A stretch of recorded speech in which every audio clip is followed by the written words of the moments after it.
So I shot this video a while back with these two riders, and I wanted to see the difference between one rider using the GoPro strapped to the gimbal and another one using the helmet mount. Both of them have stabilization, but one's using digital and one's using the actual mechanical adjustments on the gimbal.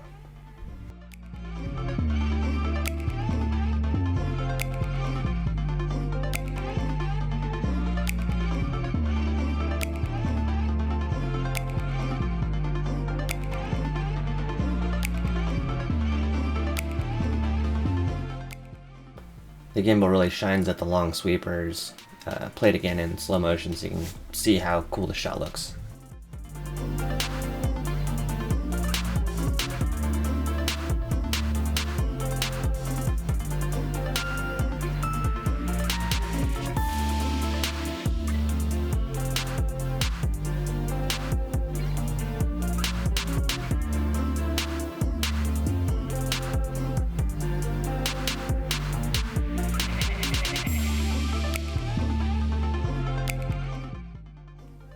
The video was shot at 60 frames per second, and I thought this was a pretty cool shot with the gimbal coming around the corner in slow motion. Slowed it down about 50% of normal speed, but it came out really nice.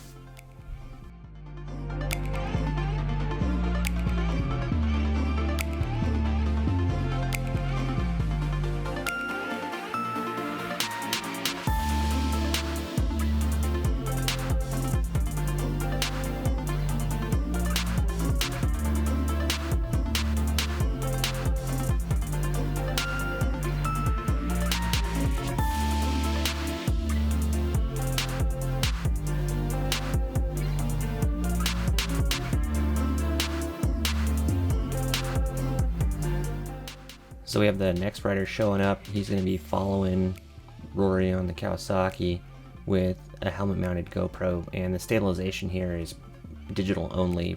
He's running the built-in GoPro Hero 6 stabilization. There is better aftermarket software for stabilizing GoPro footage, so if you're stuck with a Hero 4, that's fine. You just have to find the right software.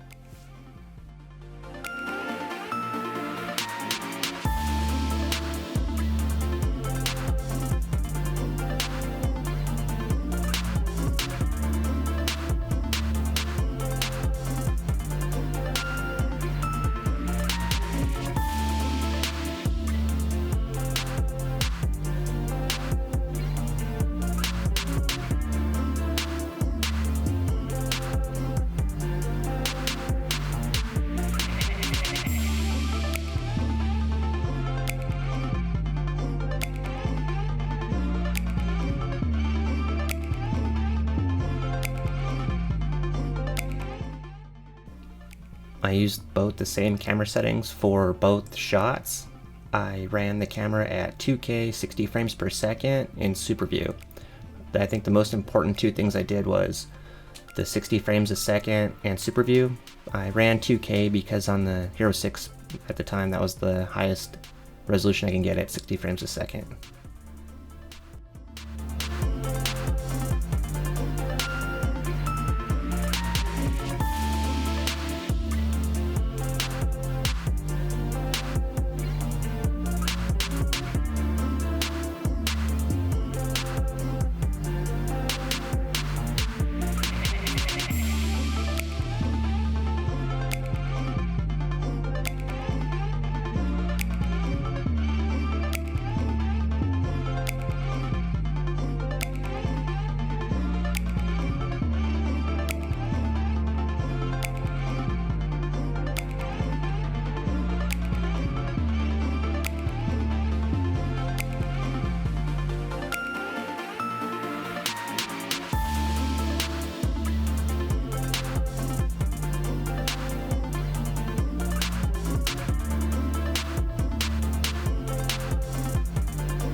So I won't say that either setup is better, but you'll have to decide on what you're trying to shoot. Obviously, following somebody, a helmet mount is really good, but you do have the visor in the shot.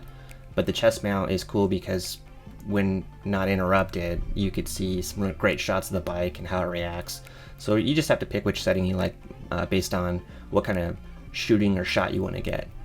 Let me know what you think in the comments. Have a good one.